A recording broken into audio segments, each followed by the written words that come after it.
Hello friends, स्वागत है आपका आपके अपने यूट्यूब चैनल फ्यूचर गोल्स में।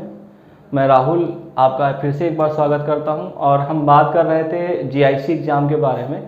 तो रेनेसा और इन्फॉर्मेशन दो टॉपिक हम पढ़ चुके थे। आज हम बात करेंगे थर्ड और वेरी इंपॉर्टेंट टॉपिक की, जिसका 100% श्योरिटी है कि इसका क्वेश्चन आपको पेपर में ज़रूर मिलेगा। तो आज ये एक टाइप की पोएट्री थी जो रेनेसा के दौरान ही हुई थी, उस पर हम डिस्कशन करेंगे। टॉपिक बहुत अच्छा है, बहुत इंपॉर्टेंट है। पूरी जानकारी लेने के लिए वीडियो को पूरा देखिएगा और अंत तक देखिएगा। आज जिस टॉपिक की हम बात करेंगे वो टॉपिक है हमारा मेटाफिजिकल पोएट्री। अब मेटाफिजिकल पोएट्री है क्या, इसका किसने यूज किया था, सबसे पहले इसके बारे में डिस्कशन किसने किया था, या इस टॉपिक को सबसे पहले किसने बताया था कि ये पोएट्री जो है वो मेटाफिजिकल पोएट्री है। तो हम बात कर लेते हैं मेटाफिजिकल पोएट्री। मेटाफिजिकल पोएट्री होती क्या है। सबसे पहले यहाँ पे वर्ड जो लिखा है मेटाफिजिकल, इसका हम अंतर कर लेते हैं, इसको अलग अलग तरीके से देख लेते हैं। मेटा का मतलब क्या होता है और फिजिकल का मतलब क्या होता है। मेटा का मतलब होता है बियॉन्ड और फिजिकल का मतलब होता है इस फिजिकल वर्ल्ड से जुड़ी हुई चीज़ें, या द वर्ल्ड भी ले सकते हैं। यानी कि कोई ऐसी चीज़ जो इस दुनिया से परे हो, यानी बिल्कुल अलग हो, जो इस दुनिया से ना हो, वो होता है मेटाफिजिकल पोएट्री। अब मेटाफिजिकल पोएट्री दुनिया से अलग कोई चीज़ कैसे हो सकती है। जैसे इसमें क्या होता है कि जो राइटर होता है, जो पोएट होता है, वो जब कोई चीज़ लिखता है तो वो इस तरह से लिखता है, लगता वो सारी चीज़ें इमेजिनरी होती हैं और सुपर स्पीशियस होती हैं, यानी बहुत ज़्यादा ही और बहुत एम्बिशियस होती हैं। कुछ ऐसी चीज़ें होती हैं जिसमें तुलना कर सकते हैं हम, और जो क्वेश्चंस होते हैं वो साइंस से उसका जवाब साइंस के पास भी नहीं होता है। तो मेटाफिजिकल पोएट्री में वो चीज़ें आती हैं जिसका जवाब साइंस के पास भी नहीं होता है और वो दुनिया से बिल्कुल परे होता है। अब कैसे कैसे क्वेश्चंस हो सकते हैं, पोएट कैसे कैसे क्वेश्चन पूछता है जिसका जवाब साइंस के पास भी नहीं है और दुनिया से भी अलग है। जैसे एग्जाम्पल के तौर पर ये क्वेश्चन पूछा जा सकता है कि क्या दुनिया में भगवान है, does God exist in the world, क्या भगवान दुनिया में है, या ऐसे रिलेटेड क्वेश्चन जिनका जवाब साइंस के पास बिल्कुल नहीं हो। तो ये इस प्रकार की जो पोएट्री होती है वो मेटाफिजिकल पोएट्री होती है। अब मेटाफिजिकल पोएट्री के कई सारे राइटर्स हुए और सबसे पहले इसका यूज किसने किया था उसकी भी बात कर लेते हैं। कुछ मेटाफिजिकल पोएट्री के राइटर्स के बारे में डिस्कस करेंगे। तो मेटाफिजिकल पोएट्री के में जो सबसे पहला नाम आता है ड्रमंड। तो ड्रमंड ने जो है सबसे पहले बताया था, उन्होंने अपनी एक वर्स लिखी थी, एक रचना की थी, जिसमें उन्होंने मेटाफिजिकल पोएट्री यानी मेटाफिजिकल्स के बारे में बात किया था। अब कुछ मेटाफिजिकल पोएट्स हैं, उनके भी नाम हम डिस्कस कर लेते हैं, उसके बाद आगे बात करते हैं।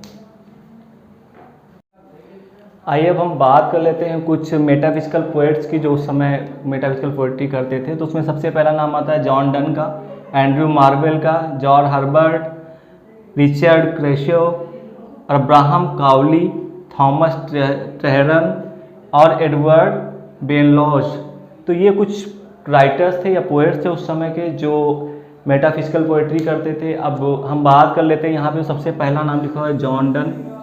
काफ़ी फेमस नाम है और हमारे जो जीआईसी में है या टीजीटी में है उसमें जॉन डन के बारे में पूछा जाता है। तो जॉन डन की एक रचना है जो उन्होंने लिखी है, द फ्ली।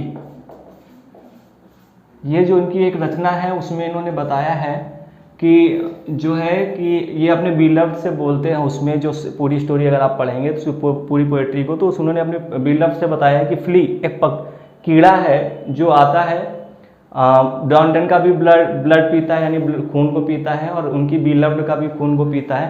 तो जॉन डन जो है अपने बिलव्ड से कहते हैं कि इस कीड़ा है, इस फ्ली ने मेरा भी खून पिया है और तुम्हारा भी खून पिया है, ना चाहते हुए भी हमारा तुम्हारा ब्लड एक ही में मिक्स हो गया है। यानी कि हम लोग इस शादी के बंधन में नहीं बंधे हैं, लेकिन सेक्सुअल रिलेशनशिप हमारी एक तरह से इमेजिनरी बन गई है। तो इस तरह की इन्होंने रचना की थी। इस तरह से बातें और भी इनकी रचनाएं देख सकते हैं। कैनियास है, द सनराइजेज है।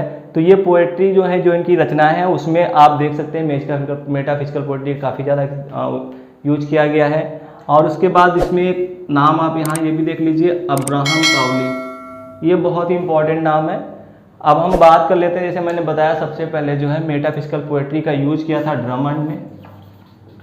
ड्रमंड ने कई सारी रचनाएं लिखी थी और इन्होंने कई सारे बिट्स लिखे थे जो मेटाफिजिकल पोएट्री पे थे। लेकिन जो सबसे बड़ा नाम आता है वो आता है सैमुअल जॉनसन का। सैमुअल जॉनसन ने सारे पोएट्स के बारे में पढ़ा था और उनकी बायोग्राफी लिखी थी। तो इन्होंने जब सैमुअल जॉनसन ने बायोग्राफी लिखनी शुरू की थी तो इन्होंने छोटी छोटी बायोग्राफी लिखी थी और वो टोटल 52 राइटर्स की थी। कितने राइटर्स थे याद रखिएगा, 52 राइटर्स, यानी 52 जो पोएट्स थे उस समय के, उनके जीवन के बारे में उन्होंने पढ़ा था और उसके बारे में उन्होंने लिखा हुआ था, उनकी छोटी छोटी बायोग्राफी लिखी थी। और जो मैंने यहाँ पे नाम लिखा हुआ है अब्राहम काउली, तो जब सैमुअल जॉनसन सभी पोएट्स के बारे में लिख रहे थे तो उन्होंने सबसे पहले जो मेटाफिजिकल पोएट्री का वर्ड यूज किया था, ये इन्होंने यूज किया था जॉन काउली के लिए। तो हमारा ये क्वेश्चन आ सकता है कि सैमुअल जॉनसन ने सबसे पहले मेटाफिजिकल वर्ड का यूज किस पोएट या किस राइटर के लिए किया था? तो याद रखिएगा हमारा आंसर होगा जॉन काउली। और या ये क्वेश्चन पूछा जा सकता है कि वो राइटर कौन थे जिन्होंने सबसे पहले मेटाफिजिकल का यूज किया था?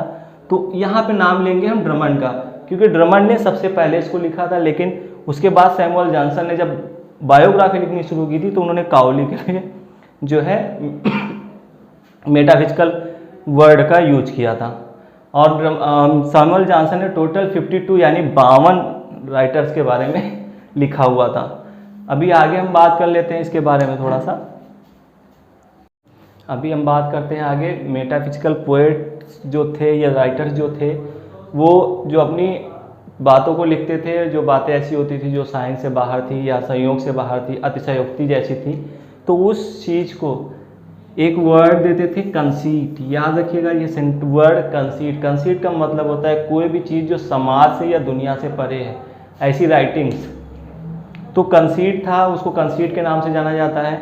और जैसे मैंने बताया कि ड्रमंड सबसे पहले जिन्होंने मेटाफिजिकल का यूज किया था, तो उन्होंने एक पूरा ग्रुप लिखा था मेटाफिजिकल राइटर्स का।